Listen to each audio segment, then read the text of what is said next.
Okay, how's everyone doing today? This is a Eton or Eton, however you want to pronounce that.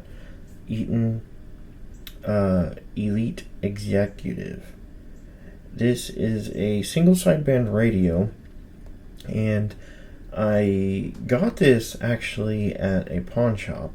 I've got a couple of different things that I'm going to actually show you guys that is not related specifically to just this radio, but this pawn shop that I frequent was having this, I'm not really sure how to explain it, but they were having like this, I don't know if you've ever heard of the term like a brown bag special, which it's like a whole bunch of assorted items, and they were doing that kind of sort of thing, only they were in plastic bags, not in actual brown bags. So I got this and a couple other things which I'll do separate videos on, but this was one of the things that I got.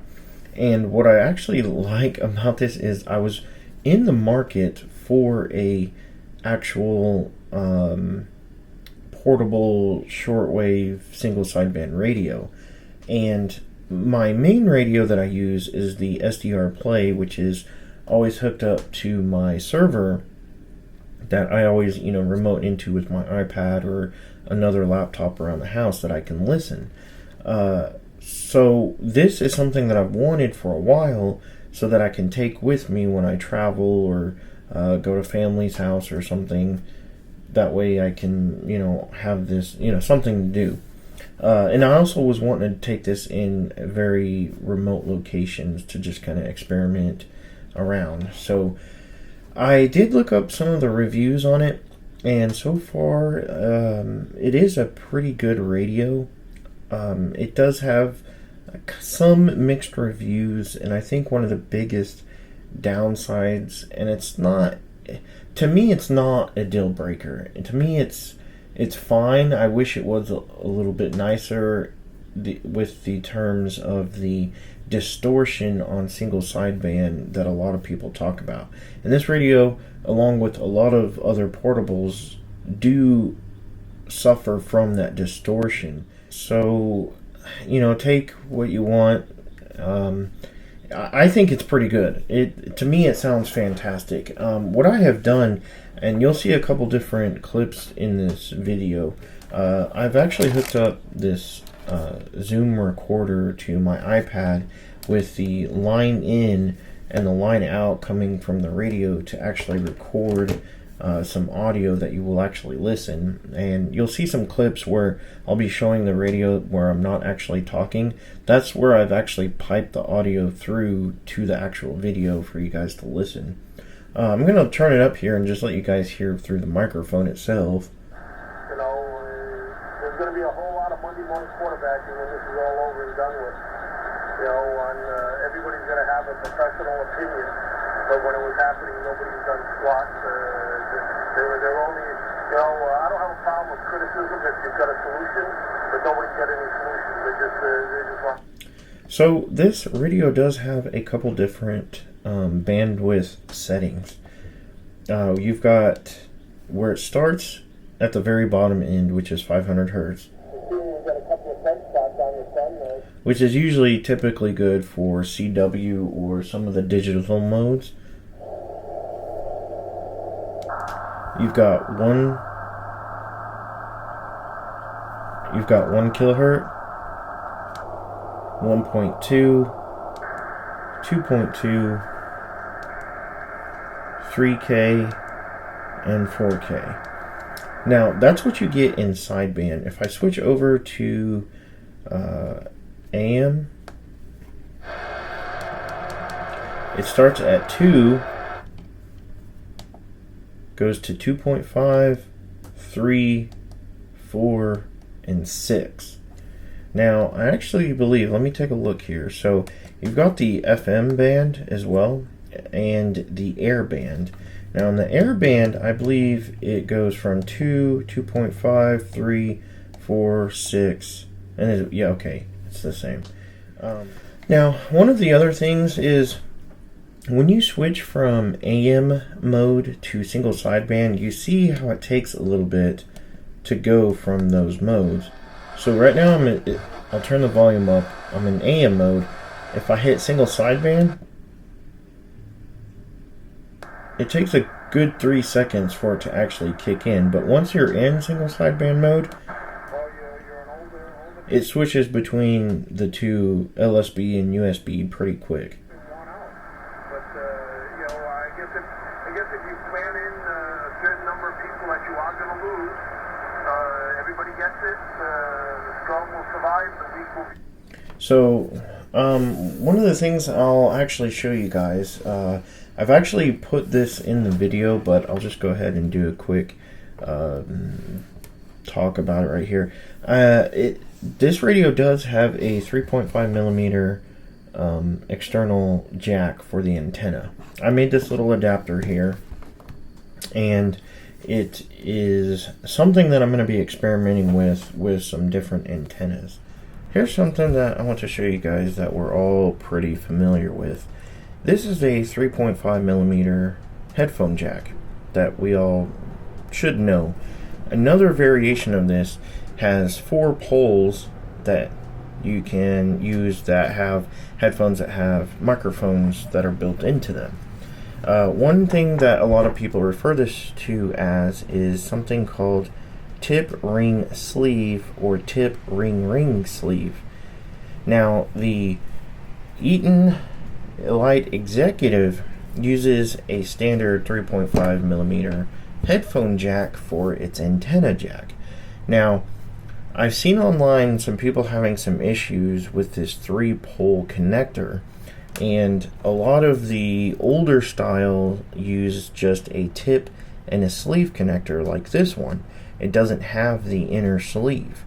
Now, I've been using this connector and I haven't had any problems, and I'm not really sure why some people are reporting that. One thing that I can see is that the Eton, the shortwave radio, the Elite Executive, does not use that inner ring.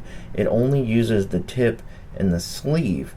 So one thing I can see, maybe somebody has like an odd connector where maybe the sleeve is a little offset, so it may be kind of shorting it out.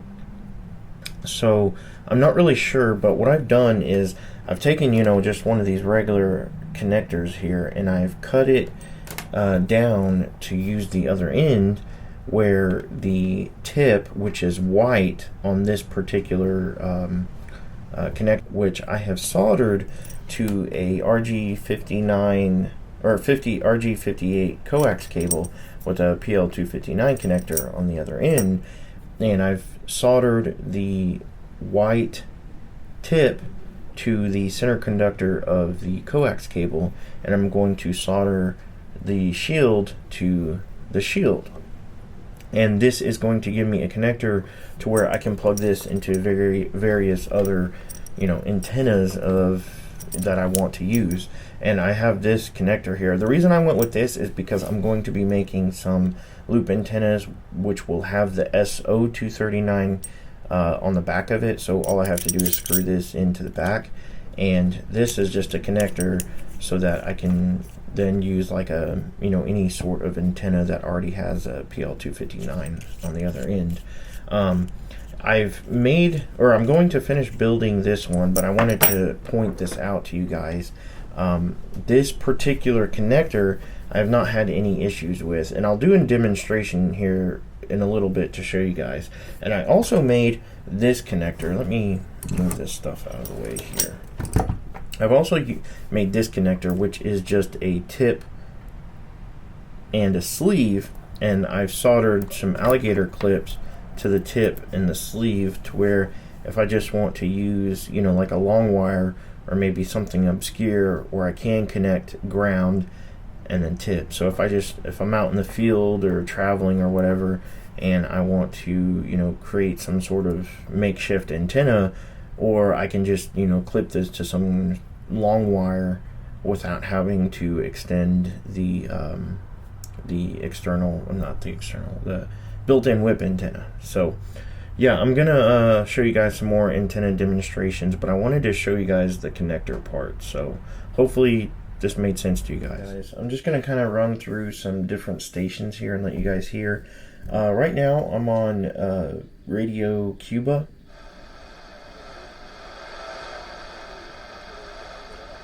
And it's not coming through spectacularly well, but I'll run through some other stations here just to kind of let you guys hear.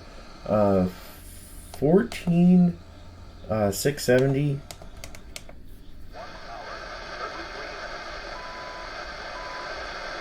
which is CHU, which is Canada's international time station, kind of similar to WWV or WWVB.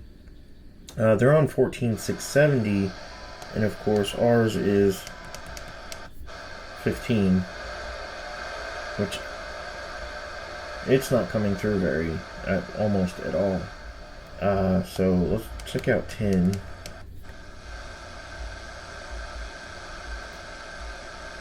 Nope. What about 5? Yeah.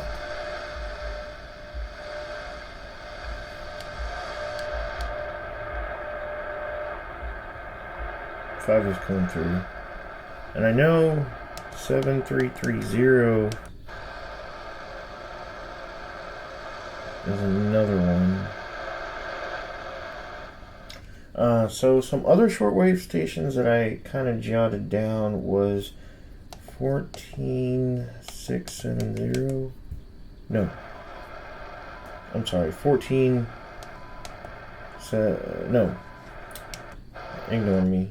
11,760. I'm dyslexic. Leave me alone.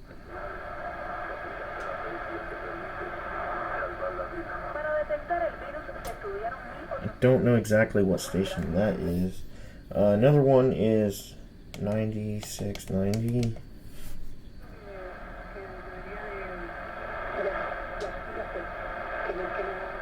Now, I was listening to this station earlier, and they were talking about Israel. Of course, they could just be reporting about it. I could look up real quick. Let me see if the internet says anything. I'm not totally sure, but I know they were talking about Israel, and anyway, let's go back to my notes here. Another one was 11,760 and 11,670.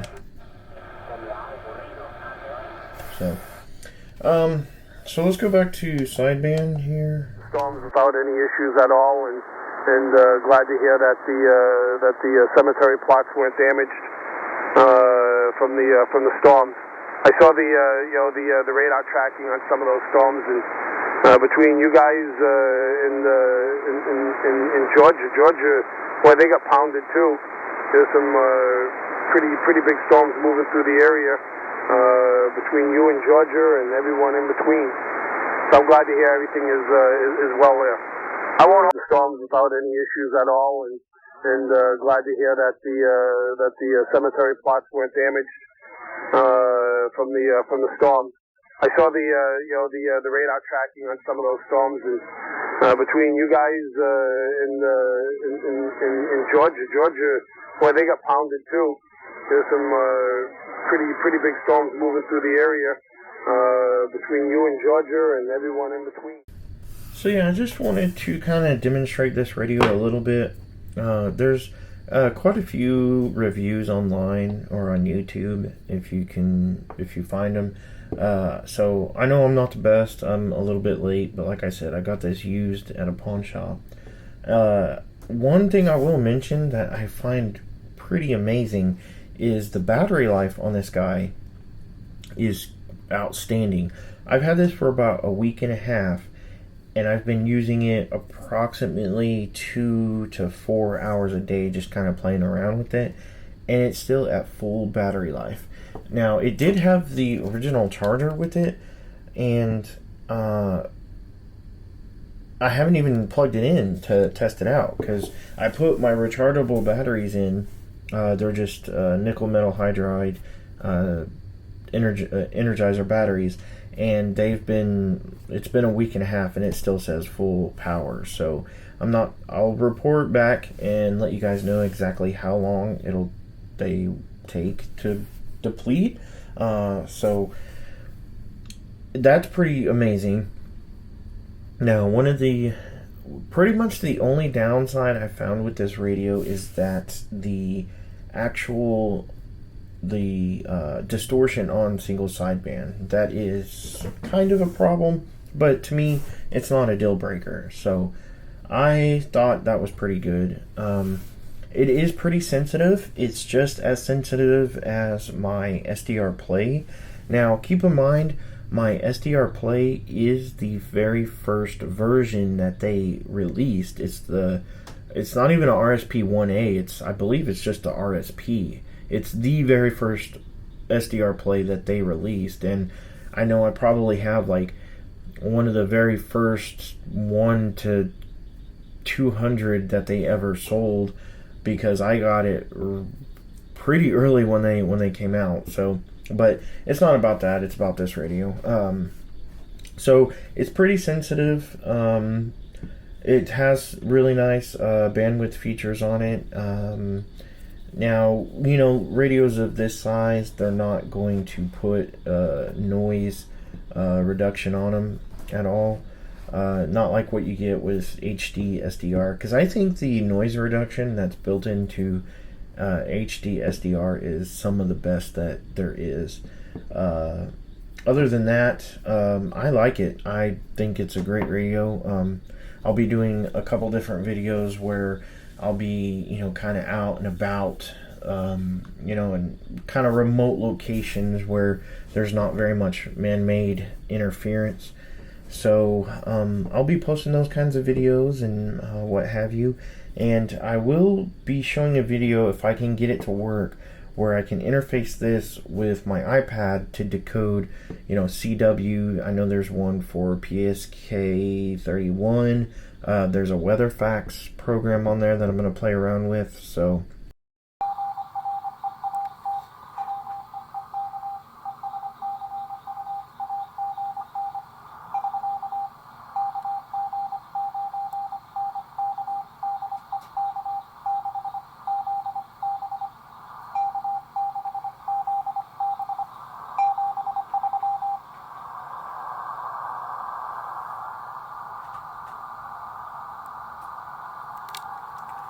I have the Eton plugged in with the Zoom H1. It basically just kind of acts like a sound card, and it's plugged into this program. It's literally just called MorsePad, and what you do is you set the frequency. You can set this to auto frequency control, but what you do is, like, let's say you just set it to 800, and there's a little red line here.